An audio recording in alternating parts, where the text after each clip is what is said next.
এজন্য বিশ্বকাপ সামনে আসতেছে, হয়তো কয়দিন পরেই শুরু হবে। মুসলিম হিসাবে আপনার দায়িত্ব হচ্ছে এটা বয়কট করা।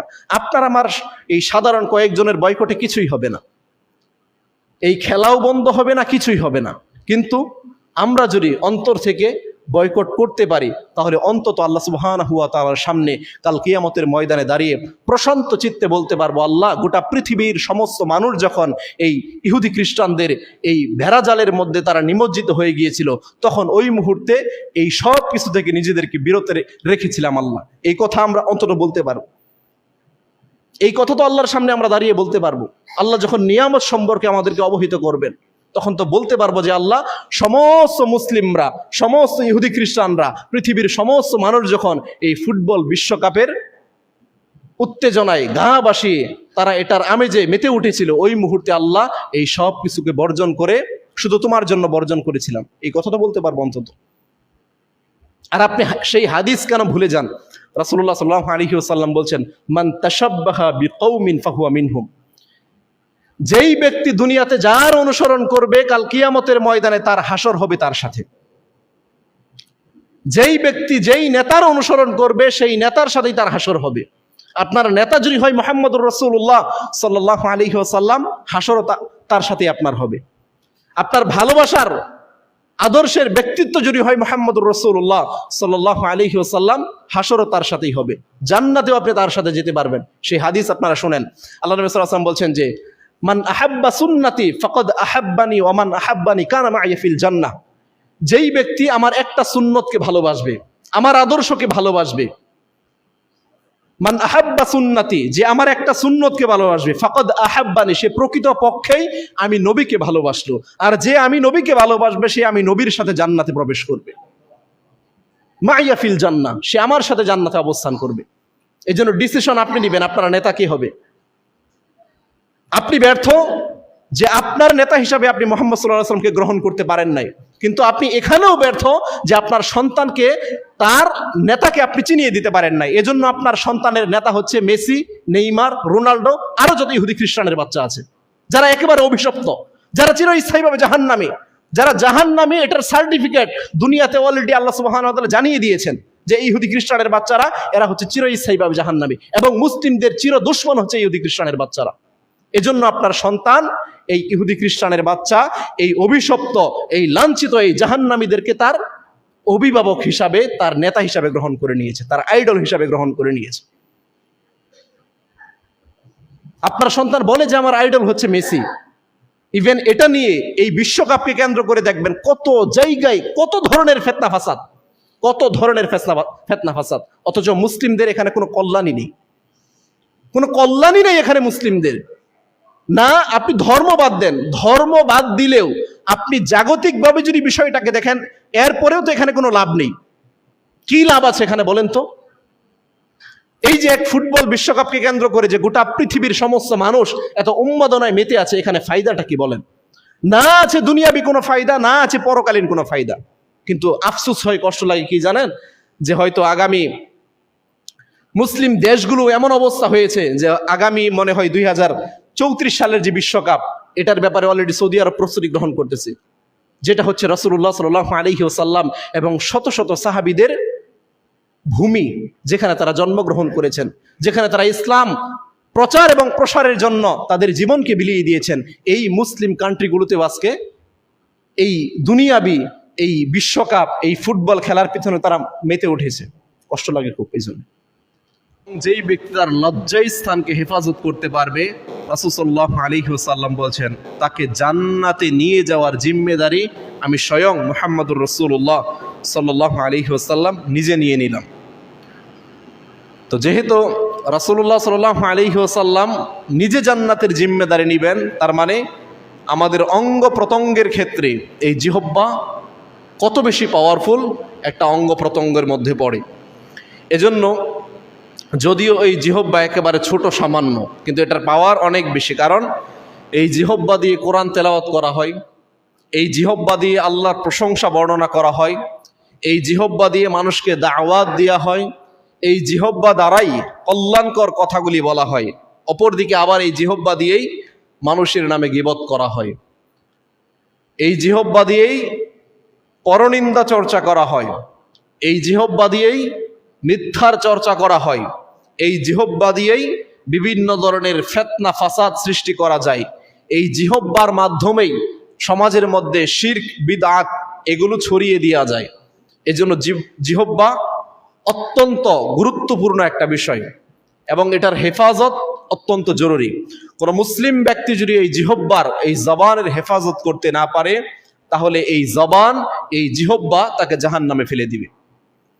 এজন্য আল্লাহ সুবহানাহু ওয়া তাআলা সূরা মুমিনুনের ৩ নম্বর আয়াতেই বলছেন, ওয়াল্লাযীনা হুম আনিল লাগভি মুরিদুন।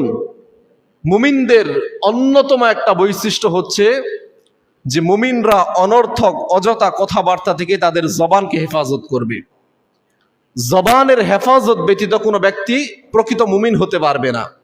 মুমিন হওয়ার জন্য অন্যতম একটা বিধান, অন্যতম একটা বিষয়বস্তু হচ্ছে জবানকে অনর্থক অযথা কথাবার্তা থেকে মুক্ত রাখা, জবানকে অকল্যাণকর বিষয়বস্তু থেকে মুক্ত রাখা, হেফাজত করে রাখা। এটা মুমিনের অন্যতম বৈশিষ্ট্য। কেননা প্রত্যেকটা মানুষের জবান দিয়ে যেই কথাটাই বের হয়, প্রত্যেকটা কথা আল্লাহ সুবহানাহু ওয়া তাআলা ফেরেশতাদের মাধ্যমে লিপিবদ্ধ করে রাখেন।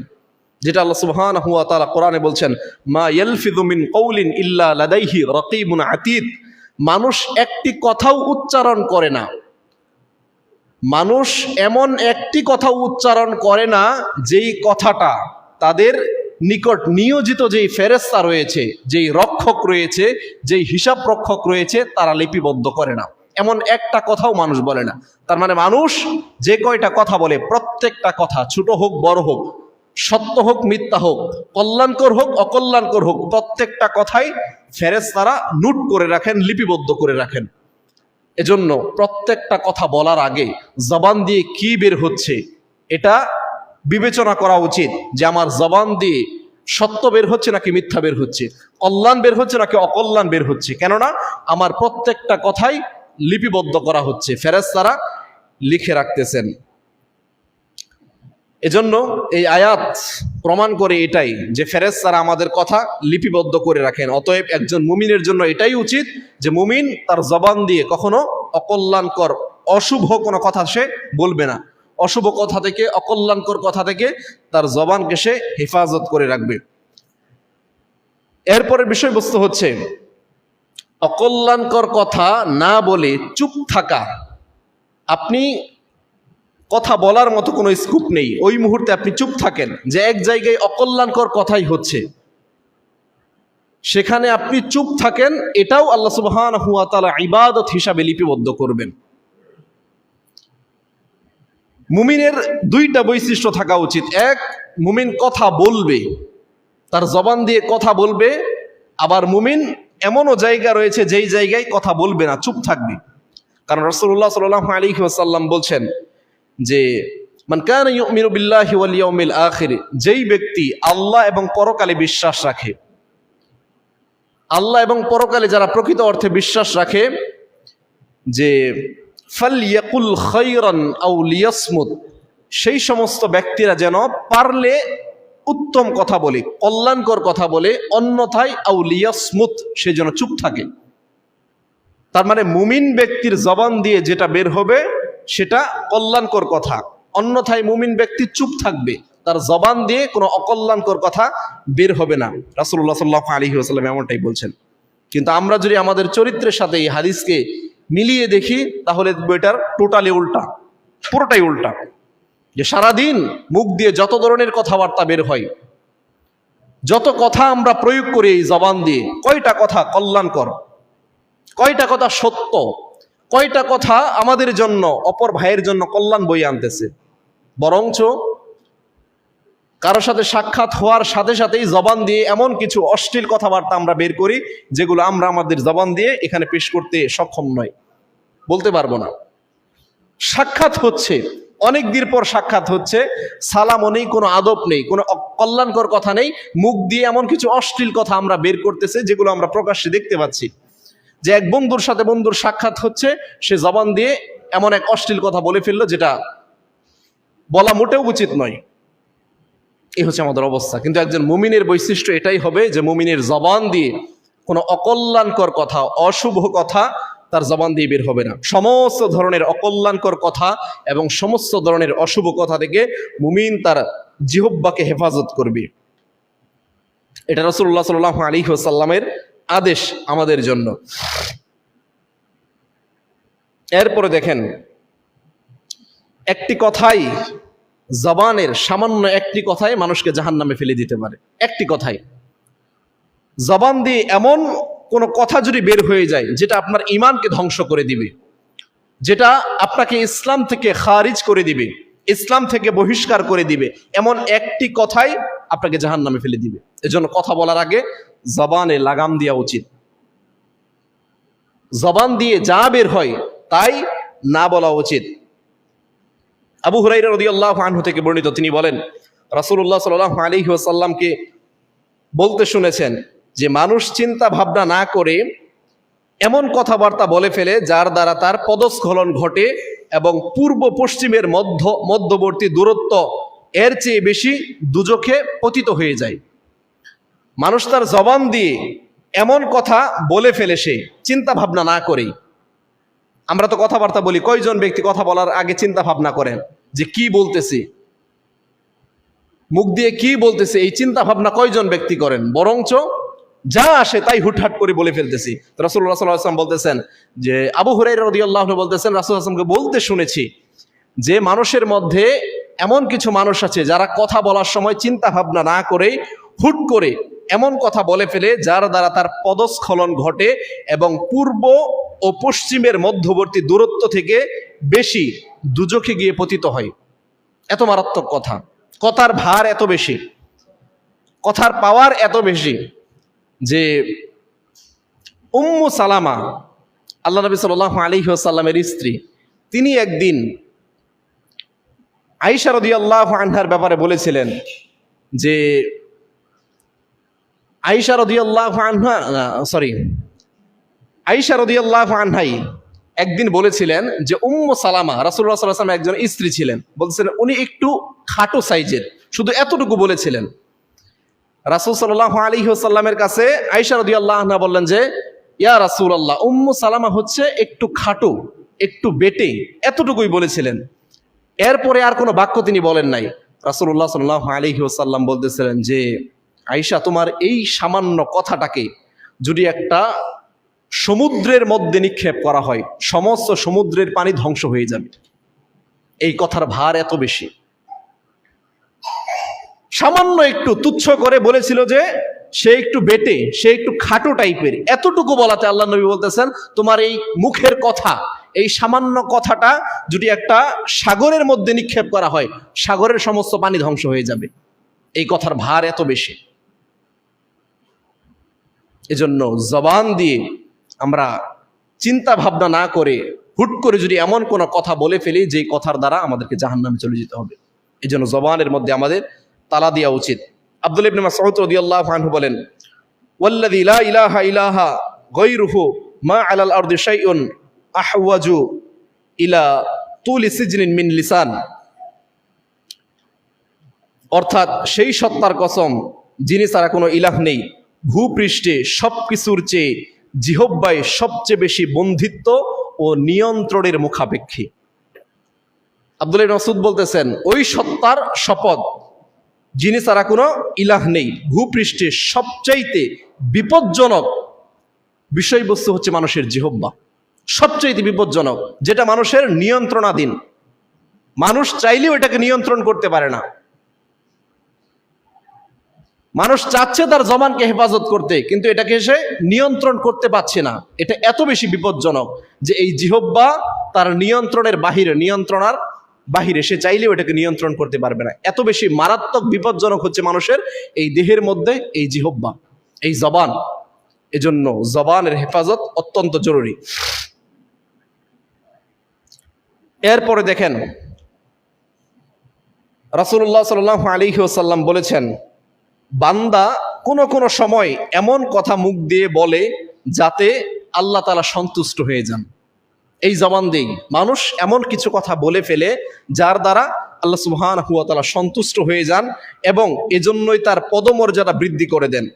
অথচ বান্দা এই ব্যাপারে সে জানেই না, সে মুখ দিয়ে এমন কিছু কথা বলে ফেলেছে যার দ্বারা আল্লাহ সন্তুষ্ট হয়ে গিয়েছেন এবং তার পদমর্যাদা আল্লাহ বৃদ্ধি করে দিয়েছেন, কিন্তু বান্দা এ সম্পর্কে অবগতই না। প্রক্ষান্তরেই এমনও বান্দা রয়েছে যারা তার জবান দিয়ে এমন কথা বলে ফেলেন যার দ্বারা আল্লাহ সুবহানাহু ওয়া তাআলা অসন্তুষ্ট হয়ে যান, যেই কথার দ্বারা স্বয়ং আল্লাহ নারাজ হয়ে যান। এ কথা তাকে জাহান্নামের দিকে নিক্ষেপ করে, এই একটা কথা তাকে জাহান্নামের দিকে অগ্রসর করে দেয়, কিন্তু বান্দা এই ব্যাপারে জানেই না, এই ব্যাপারে গাফেল সে। সামান্য একটা কথা, এক কথার দ্বারা আল্লাহর সন্তুষ্টি আপনি পেয়ে যেতে পারেন, আবার জবান দিয়ে যদি এমন কথা বের হয়ে যায় যে এক কথার দ্বারা আল্লাহ অসন্তুষ্ট হয়ে যান এবং এই আল্লাহর অসন্তুষ্টি আপনাকে জাহান্নামের দিকে অগ্রসর করে, অথচ আপনি আমি সে সম্পর্কে জানি না, আমরা গাফেল। এজন্য জবানের হেফাজত অত্যন্ত জরুরি। জবান দিয়ে কি বলতেছি একটু চিন্তা ভাবনা করে তারপর বলা উচিত।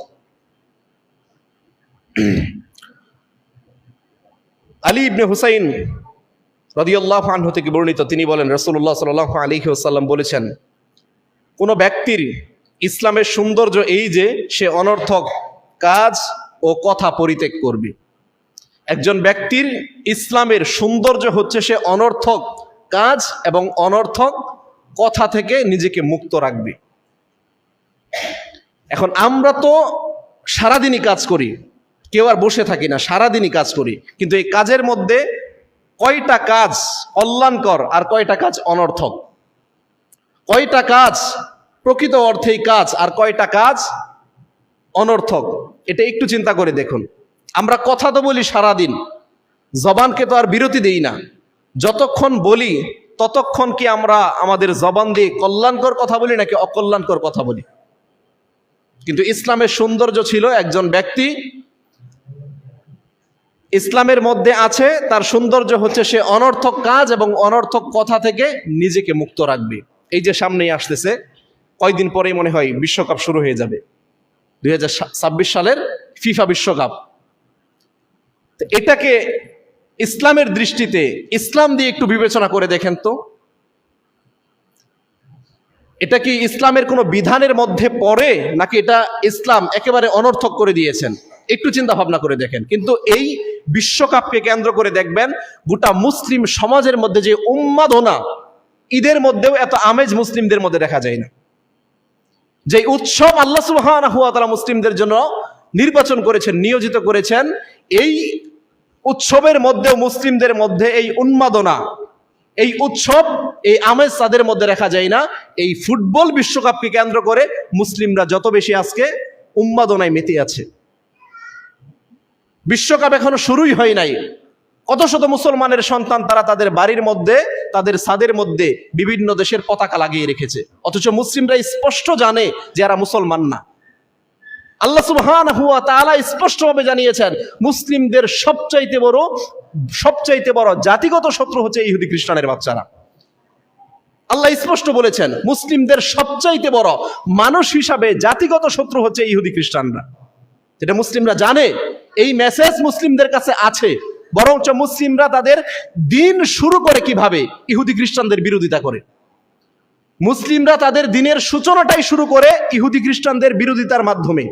মুসলিমরা তাদের দিন কিভাবে শুরু করে? ফজরের সুন্নতের সালাত দিয়ে, তাই না? ফজরের ফরজ সালাতের আগে সুন্নত সালাত পড়তে হয় 2 রাকাত। তো সুন্নত সালাতে আমরা প্রথম রাকাতে কি পড়ি? সূরা ফাতিহা। তখন আমরা আল্লাহর কাছে কি বলি? সিরাতাল্লাযীনা আন'আমতা আলাইহিম, আল্লাহ আপনি তাদের পথে আমাদেরকে পরিচালিত করুন, তাদের পথ আমাদেরকে দেখান যারা আন'আমতা আলাইহিম, যারা আপনার নিয়ামত প্রাপ্ত হয়েছে, যারা আপনার সন্তুষ্টি পেয়েছে, আল্লাহ তাদের পথে আমাদেরকে পরিচালিত করুন। আল্লাহ তাদের পথে আমাদেরকে পরিচালিত করিয়েন না যারা গজবপ্রাপ্ত। কারা গজবপ্রাপ্ত?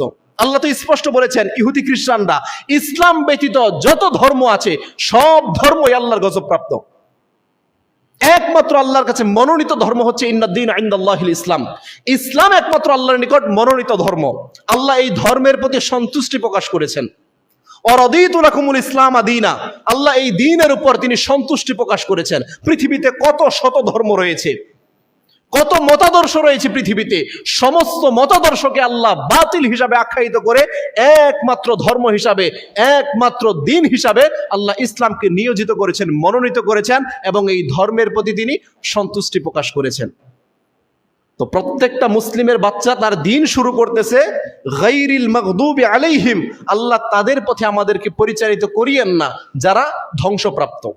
এই যে দিন শুরু করতেছেন আপনি ইহুদি খ্রিস্টানদের বিরোধিতা করে, অমুসলিমদের, এই বিধর্মীদের বিরোধিতা করে আপনি আপনার দিনের সূচনা তৈরি করতেছেন। আপনারা জানেন যে ফজরের 2 রাকাত সালাতে রাসূলুল্লাহ সাল্লাল্লাহু আলাইহি ওয়াসাল্লাম প্রথম রাকাতে সূরা কাফিরুন এবং দ্বিতীয় রাকাতে সূরা ইখলাস পাঠ করতেন। এখানে আমাদের জন্য মেসেজ কি?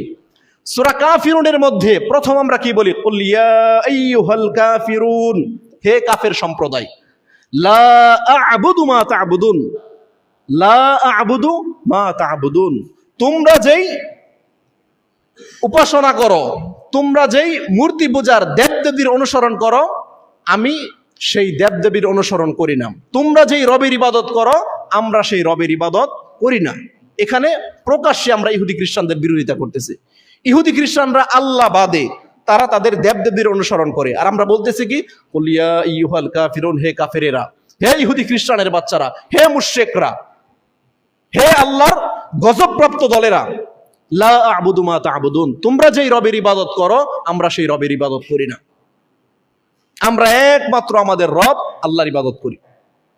এই কথা বলার মাধ্যমে একজন মুসলিম তার দিন শুরু করতেছে, তার দিনের সূচনা শুরু করতেছে। এরপরের যেই সূরা দ্বিতীয় রাকাতে আমরা পড়ি সূরা ইখলাস, যেখানে আল্লাহ সুবহানাহু ওয়া তাআলা নিজের পরিচয় তিনি তুলে ধরেছেন, যেখানে তাওহীদের মূল স্বীকৃতি আল্লাহ সুবহানাহু ওয়া তাআলা এই সূরার মধ্যে তুলে ধরেছেন। তো সেখানে আজকে মুসলিমদের অবস্থাটা কি বলেন তো? মুসলিমরা আজকে এখানে স্বীকৃতি দিচ্ছে যে আল্লাহ তাদের পথে আমাদেরকে নিয়েন না যারা গজবপ্রাপ্ত, যারা ধ্বংসপ্রাপ্ত, যারা আপনার অভিশপ্ত, তাদের পথে আমাদেরকে নিয়েন না। দিন শেষে মুসলিমরাই তাদেরকে অনুসরণ করতেছে, তাদের সংস্কৃতি, তাদের চলাফেরা, তাদের কৃষ্টি কালচার সব কিছুকে তারা নিজেরাই গ্রহণ করে নিচ্ছে। অথচ মুসলিমরা দিন শুরু করতেছে তাদের বিরুদ্ধাচরণ করে, তাদের ধ্বংস কামনা করে মুসলিমরা দিন শুরু করতেছে, কিন্তু দিন শেষে তারা তাদের ধর্মই অনুসরণ করতেছে, তাদের কৃষ্টি কালচার, তাদের সবকিছুই অনুসরণ করতেছে। এই তো আমাদের অবস্থা। তো আমাদেরকে বলা হচ্ছে যে ইসলামের সৌন্দর্য, ইসলামের কোনো ব্যক্তির সৌন্দর্য এটাই, সে অনর্থক অযথা কথাবার্তা থেকে, অনর্থক কাজ থেকে নিজেকে বিরত রাখবে। এটা কি অনর্থক মনে হয় না? এখানে কি কল্যাণ আছে বলেন তো? একটা চামড়ার ফুটবল, ভিতরে হাওয়া, ভিতরে তো কিছুই নেই। একটা চামড়ার ফুটবল, উপর দিয়ে ভিতরে হচ্ছে হাওয়া, আর এই একটা ফুটবলের পিছনে 22 জন মানুষ দৌড়াচ্ছে, আর কোটি কোটি মানুষ এটার পিছনে উন্মাদনা দিচ্ছে।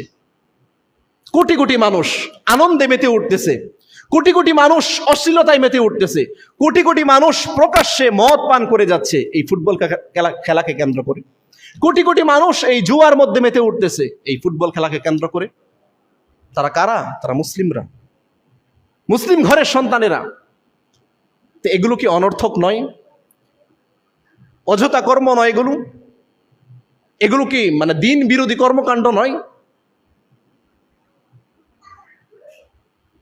রাসূলুল্লাহ সাল্লাল্লাহু আলাইহি ওয়াসাল্লামের সেই হাদিস আমাদেরকে স্মরণ করতে হয় যে 1450 বছর আগে মুহাম্মদুর রাসূলুল্লাহ সাল্লাল্লাহু আলাইহি ওয়াসাল্লাম আমাদেরকে জানিয়ে গিয়েছেন যে আমার উম্মতের কিছু সংখ্যক লোক তারা ইহুদি খ্রিস্টানদেরকে এমনভাবে অনুসরণ করবে, তারা যা করবে তারাও তাই করবে।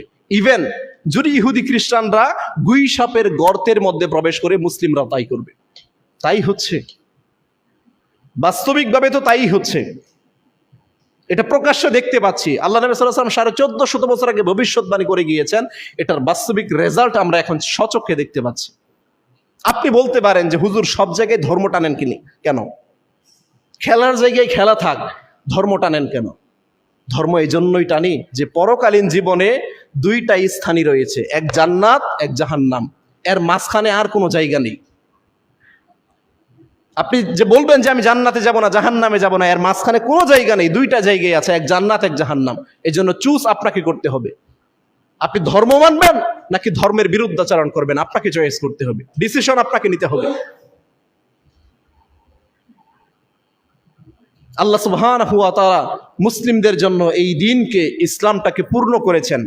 এখানে নেই এমন কোন বিধান আমাদের জীবনে নেই, প্রত্যেকটা বিধান আল্লাহ সুবহানাহু ওয়া তাআলা এই ধর্মের মধ্যে পূর্ণতা দান করেছেন, পূর্ণতা।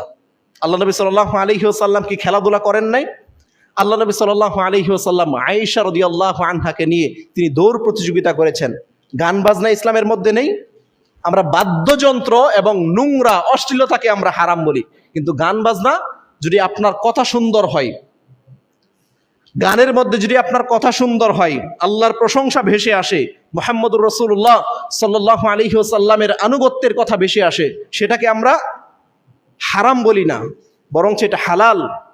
সাহাবায়ে কেরাম পর্যন্ত খন্দকের যুদ্ধে যখন বুকের মধ্যে, পেটের মধ্যে পাথর বেঁধে সাহাবীরা খন্দকের যুদ্ধে কাজ করতেছিলেন, পরিশ্রম করতেছিলেন, তারা ক্ষুধার্ত, ওই মুহূর্তে সাহাবীরা কবিতা আবৃত্তি করতেন। তখন এই কষ্টকে দূর করার জন্য সাহাবীরা কবিতা আবৃত্তি করতেন। তো গান বাজনাও আপনি করতে পারেন, কিন্তু এটা হালাল ওয়েতে। ইভেন বিবাহ শাদীর মধ্যেও আপনি গান বাজনা দফ বাজাতে পারেন, এটা আপনার জন্য জায়েজ। ইসলাম কি রাখে নাই বলেন তো?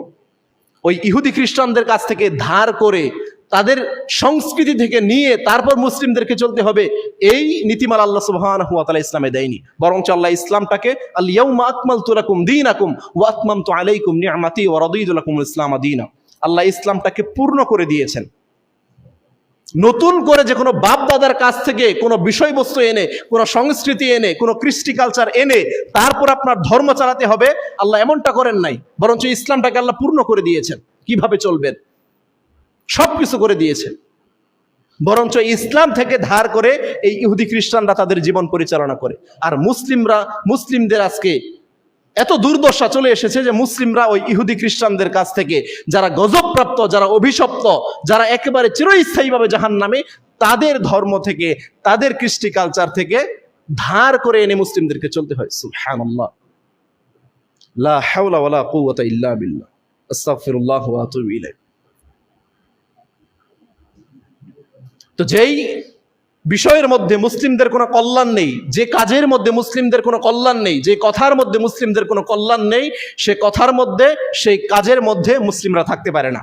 সেই সমস্ত কথা এবং সেই সমস্ত কাজ থেকে মুসলিমরা নিজেদেরকে বিরত রাখবে। এটা হচ্ছে জবানের হেফাজতের অন্যতম বিধান, যে মুসলিমরা, একজন মুসলিমের ইসলামের মধ্যে সৌন্দর্য এটাই, সে সমস্ত অকল্যাণকর কথা এবং অকল্যাণকর কাজ থেকে নিজেকে বিরত রাখবে। আব্দুল্লাহ ইবনে মাসউদ রাদিয়াল্লাহু আনহু থেকে বর্ণিত, তিনি বলেন, রাসূলুল্লাহ সাল্লাল্লাহু আলাইহি ওয়াসাল্লাম বলেছেন, একজন পূর্ণ মুমিন তিরস্কার ও অভিসম্পাদকারী এবং অশ্লীল, গালমন্দকারী ও নির্লজ্জ হতে পারে না। একজন মুমিন ব্যক্তি, একজন পূর্ণ মুমিন ব্যক্তি তিরস্কার ও অভিসম্পাদকারী এবং অশ্লীল, গালমন্দকারী ও নির্লজ্জ হতে পারে না। একজন মুমিন ব্যক্তি সে কখনো তিরস্কার করতে পারে না কাউকে। তিরস্কার কিভাবে করে? মানুষ জবান দিয়ে। অপরকে ছোট করে, খাটো করে কিভাবে করা যায়? জবান দিয়ে করা যায়, মুখ দিয়ে করা যায়। মুখ দিয়ে একটা কথা বলে ফেলেই মানুষকে ছোট করে দেওয়া যায়, তাকে তিরস্কার করা যায়, তাকে লাঞ্ছিত করা যায়, তাকে অপমানিত করা যায়, এটা মুখ দিয়ে করা যায়। কিন্তু একজন মুমিন, তার বৈশিষ্ট্যের মধ্যে এই বৈশিষ্ট্য থাকবে না যে সে অপরকে তিরস্কার করবে। একজন মুমিনের মধ্যে এই বৈশিষ্ট্য থাকবে না সে অপরকে অভিশাপ দিবে। মুমিনের চরিত্রের মধ্যে মুমিন কাউকে অভিসম্পাত করবে, এই বৈশিষ্ট্য তার মধ্যে থাকতে পারে না। অভিশাপ মানুষ কিভাবে দেয়? জবান দিয়ে দেয়। সমস্ত পাপাচারের মূল উৎস দেখেন এই জবানের সাথে মিশ্রিত, এই জবানের সাথে মিশ্রিত। এই জবান যদি আপনি হেফাজত করতে পারবেন, যত ধরনের বড় বড় গুনাহ আছে এই সমস্ত গুনাহ থেকে আপনি নিজেকে বিরত রাখতে পারবেন।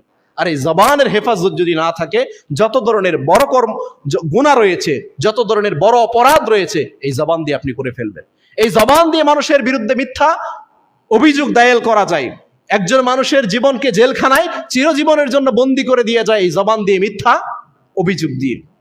এই জবান দিয়ে মানুষের বিরুদ্ধে গীবত করা যায়, যেই গীবতের ব্যাপারে বলছেন আল্লাহ এদেরকে ওয়াইল নামক দুজকে নিক্ষেপ করবেন। জবান দিয়ে শুধুমাত্র অন্যের নামে সামান্য কিছু কথা বলবেন, রেজাল্ট আল্লাহ সুবহানাহু ওয়া তাআলা ওয়াইল নামক দুজকে আপনাকে নিক্ষিপ্ত করবেন। তো এই বৈশিষ্ট্যগুলো তো আজকে মুসলিমদের মধ্যে একেবারে হুবহু বিদ্যমান। নামাজি বলেন, বেনামাজি বলেন, হাজি বলেন, ইমানদার বলেন, যেই আছে প্রত্যেকের মধ্যে এই বৈশিষ্ট্যগুলো দেখা যায়। মসজিদের সালাত আদায় করার পর বসে বসে এখানে গীবত করে। মানে গীবত করতে এত বেশি মজা লাগে, অন্যের দোষ গাইতে এত বেশি মজা লাগে আমাদের, সুবহানাল্লাহ। এটা আমাদের কাছে খুব পছন্দনীয়, কিন্তু আল্লাহ সুবহানাহু ওয়া তাআলা এটার ব্যাপারে কি বলছেন? ওয়ালা ইয়াগতাব বা'দুকুম বা'দা আইয়ুহিব্বু আহাদুকুম আইয়াকুলা লাহমা আখিহি মাইতান ফাকারিহতুমু। তোমরা একে অপরের নামে গীবত করো, একে অপরের নামে পরনিন্দা চর্চা করো। তোমাদের মধ্যে কি কেউ এটা পছন্দ করে? তোমাদের মধ্যে কি কেউ এটা পছন্দ করে যেতে সে তার মৃত ভাইয়ের গোশত খেতে পছন্দ করে? আল্লাহ বলতেছেন, আল্লাহ মানুষের কাছে প্রশ্ন রাখতেছেন, এই যে তোমাদের গীবত করতে এত ভালো লাগে, অন্যের নামে এটা সেটা বলতে খুব ভালো লাগে, অন্যের দুর্নাম করতে, অন্যের বদনাম করতে তোমাদের এত ভালো লাগে, আল্লাহ বলছেন তোমাদেরকে এটা খুব পছন্দ যে তোমরা তোমাদের মৃত ভাইয়ের গোশত খাবে? এটা খুব পছন্দ তোমাদের কাছে? যদি এটা তোমাদের কাছে অপছন্দই হয়ে থাকে তাহলে তোমরা কেন গীবত করো? আল্লাহ বলতেছেন। তো এই চরিত্রগুলো তো আজকে মুসলিমদের মধ্যে একেবারে 100% বলা যায়, 100%। কই হাজি বলেন, কই ইমাম বলেন, কই বক্তা বলেন, কই মাওলানা বলেন, সবার ভিতরে এই বৈশিষ্ট্য দেখা যায়, সবার ভিতরে। ইভেন মানুষ যে এখন গীবত করে, অন্যের নামে বদনাম করে, এটা আবার অনলাইনে এখন প্রচার হয়। যারা অফলাইনে করে এটা তো আর দেখা যায় না, অফলাইনেই করেছে, কিন্তু অনলাইনের মধ্যেও আলেমদের মধ্যে এটার ছড়াছড়ি আরো বেশি। নেট খুললেই দেখতে পারবেন যে এক হুজুর আরেক হুজুরের নামে এটা সেটা বলে ফেলেছে, এক হুজুর আরেক হুজুরকে কটাক্ষ করে কথা বলেছে। একই তরিকার লোক, শুধুমাত্র কথার ভিন্নতা থাকার কারণে, মতের ভিন্নতা থাকার কারণে সে একজন আরেকজনের নামে উল্টাপাল্টা এটা সেটা বলে ফেলতেছে। ইভেন এটা ফেসবুকেও প্রচার হচ্ছে, হাজার হাজার মানুষ এগুলো দেখতেছে, সুবহানাল্লাহ। এই হচ্ছে অবস্থা আমাদের। এজন্য জবানের হেফাজত এটা অত্যন্ত জরুরি, অত্যন্ত জরুরি। জবানের হেফাজত ব্যতীত কোনো ব্যক্তি প্রকৃত মুসলিম হতে পারবে না, প্রকৃত মুমিন হতে পারবে না। আল্লাহ বলছেন ওয়াল্লাযীনা হুম আনিল লাগবি মুরিদুন। মুমিন হচ্ছে তারা যারা অনর্থক অযথা কথাবার্তা থেকে তাদের জবানকে হেফাজত করেছে, তারা মুমিন। আর এই শ্রেণীর মুমিন যারা হতে পারবে, এদের জান্নাতের জিম্মেদারি স্বয়ং মুহাম্মদুর রাসূলুল্লাহ সাল্লাল্লাহু আলাইহি ওয়াসাল্লাম নিজে গ্রহণ করেছেন, নিজে গ্রহণ করেছেন। এটার হেফাজত আপনি করুন, এটাতে লাগাম লাগিয়ে দিন। জান্নাতে নিয়ে যাওয়ার দায়িত্ব মুহাম্মদ সাল্লাল্লাহু আলাইহি ওয়াসাল্লাম নিজে নিয়ে নিয়েছেন।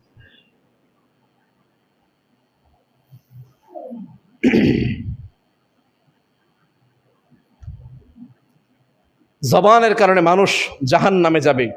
দীর্ঘ এক হাদিসে বর্ণিত হয়েছে, রাসূলুল্লাহ সাল্লাল্লাহু আলাইহি ওয়াসাল্লাম বলছেন, ওয়া ইন্না লামুআখাযুনা বিমা নাতাকাল্লামা বিহি।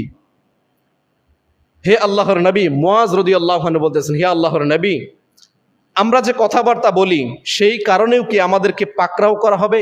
রাসূলুল্লাহ সাল্লাল্লাহু আলাইহি ওয়াসাল্লাম তখন বললেন যে, হে মুআজ, লোকদের অধিকাংশ জাহান্নামে নিক্ষিপ্ত হওয়ার জন্য এই জবানের কামাই ছাড়া আর অন্য কিছুই নেই। আল্লাহ সুবহানাহু ওয়া তাআলা রাসূলুল্লাহ সাল্লাল্লাহু আলাইহি ওয়াসাল্লাম তিনি ইশারা দিয়ে, জবান দিয়ে তিনি বুঝালেন। মুআজ রাদিয়াল্লাহু আনহু যখন বললেন যে ইয়া রাসূলুল্লাহ, জবানের কারণেও মানুষকে কি পাকড়াও করা হবে? মানুষ দিয়ে জবান দিয়ে যা বলে এটার জন্য কি তাকে পাকড়াও করা হবে, জিজ্ঞাসিত করা হবে? আল্লাহর নবী তখন বললেন যে হে মুআজ, মানুষ জাহান্নামে যাওয়ার জন্য এর চাইতে বড় আর কোনো অস্ত্র নেই। এই জবানের চাইতে বড় কোনো কামাই মানুষ জাহান্নামে যাওয়ার জন্য আর কিছু নেই। মানুষ হাত দিয়ে পা দিয়ে যত অন্যায় অপরাধ পাপাচার কামাই করে, সবচাইতে বেশি কামাই করে তার এই জবান দিয়ে।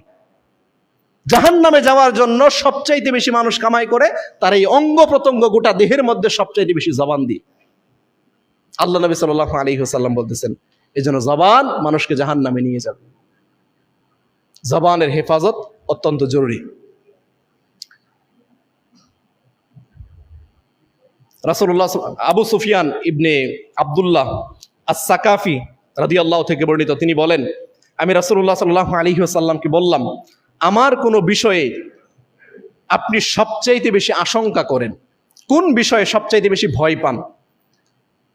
একজন সাহাবী রাসূলের কাছে বলতেছেন, ইয়া রাসূলুল্লাহ, আমার গোটা দেহের মাঝে কোন বিষয়ে আপনি সবচাইতে বেশি ভয় পান, কোন বিষয়ে সবচাইতে বেশি আশঙ্কা করেন? তখন তিনি বললেন, তিনি নিজ হাত দিয়ে তার জিহব্বা ধরলেন এবং জিহব্বাকে সম্বোধন করে বললেন যে এই জিহব্বার ব্যাপারে। তার মানে গোটা দেহের মধ্যে যত অঙ্গ প্রত্যঙ্গ রয়েছে এর মধ্যে সবচাইতে ভয় এবং আশঙ্কার অঙ্গ হচ্ছে এই জিহব্বা। এই জিহব্বা এত বেশি মারাত্মক। উম্মে সালামা রাদিয়াল্লাহু থেকে বর্ণিত, তিনি বলেন রাসূলুল্লাহ সাল্লাল্লাহু আলাইহি ওয়াসাল্লাম বলেছেন, একবার রাসূল সাল্লাল্লাহু আলাইহি ওয়াসাল্লাম ঘরের দরজায় কিছু মানুষকে বিবাদে লিপ্ত হতে দেখলেন, ঝগড়ায় নিমজ্জিত হতে দেখলেন। তখন তিনি বললেন যে আমিও মানুষ। রাসূল সাল্লাল্লাহু আলাইহি ওয়াসাল্লাম ওই লোকদের কাছে গিয়ে বললেন যে আমিও মানুষ, আমার কাছে মানুষ বিচার নিয়ে আসে।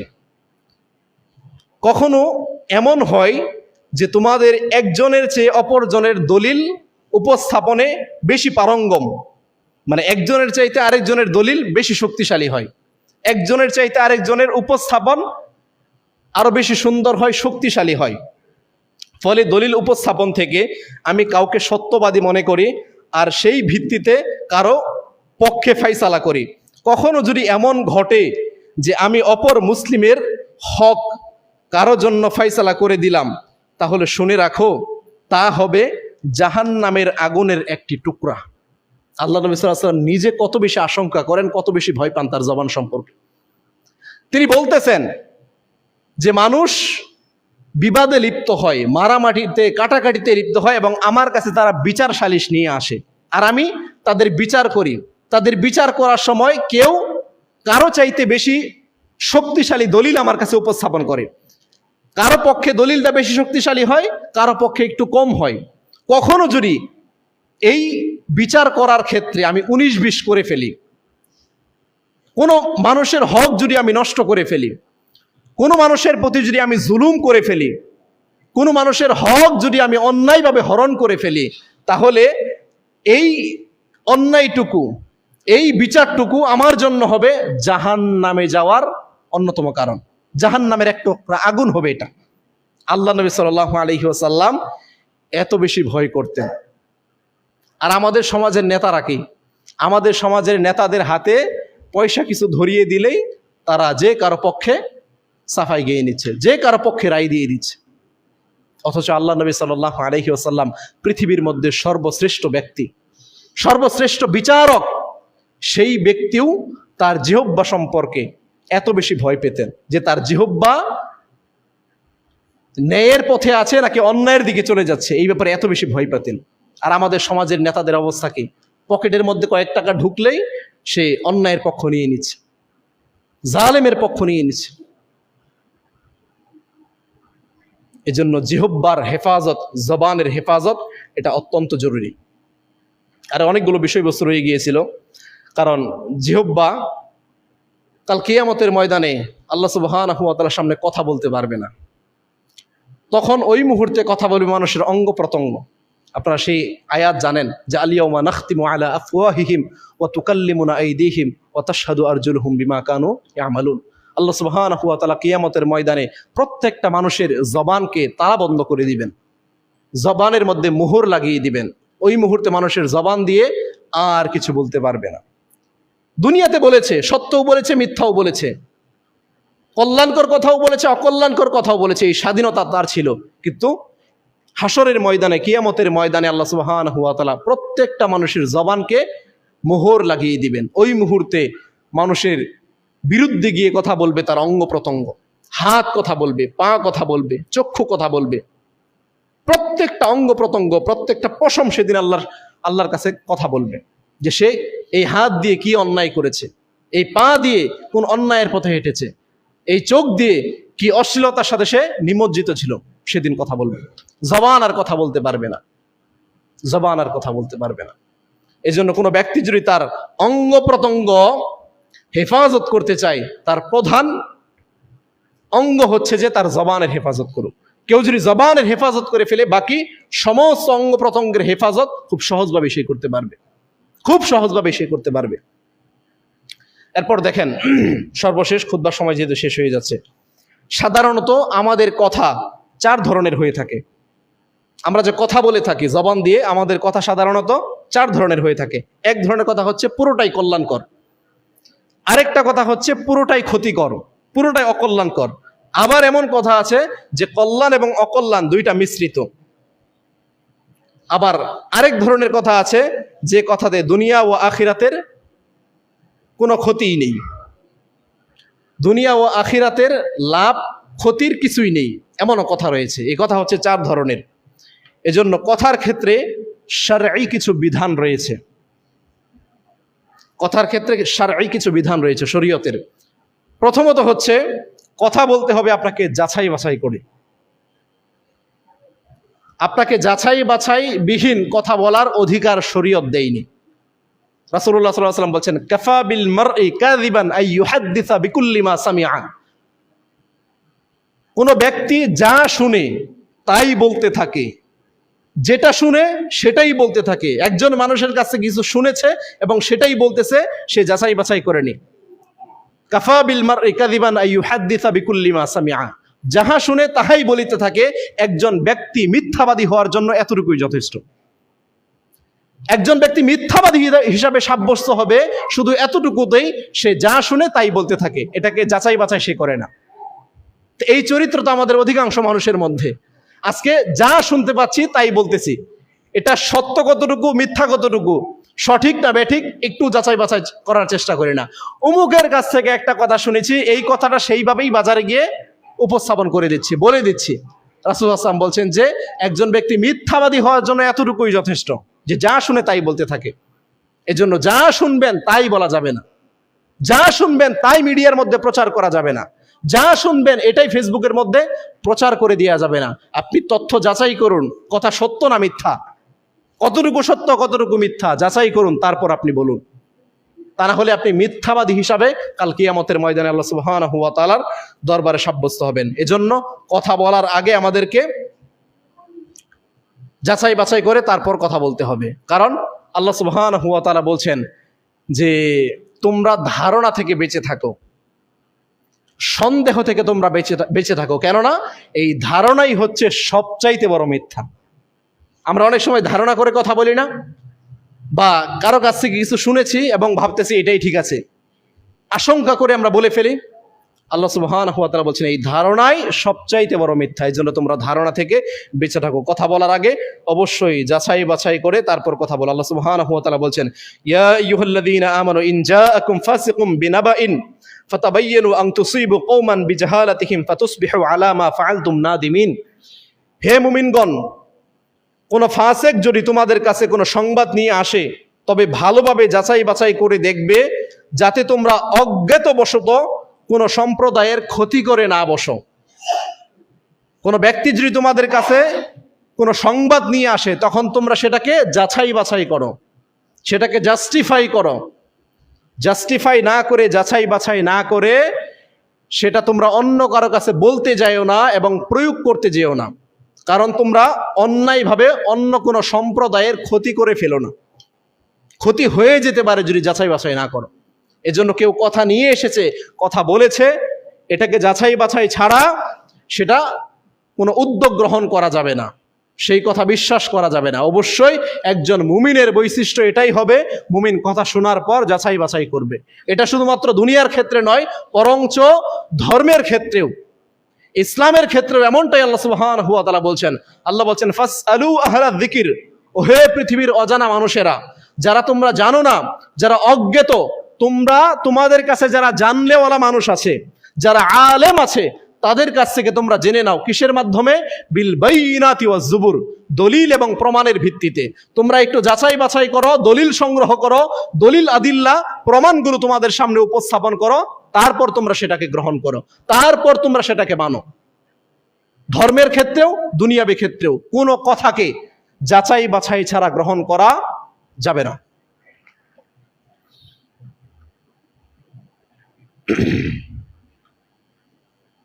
যাই হোক, জিহ্বার ব্যাপারে অনেকগুলো কথা বললাম আপনাদেরকে।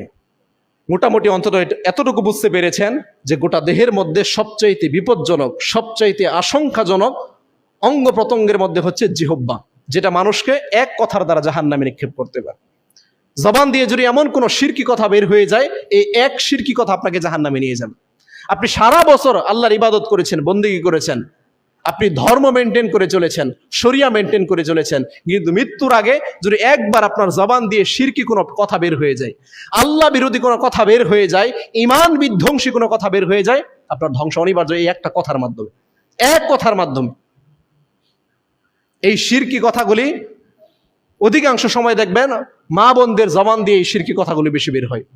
যত ধরনের কুসংস্কারী কথাবার্তা আছে এই মা বোনদের জবান দিয়ে বের হয়।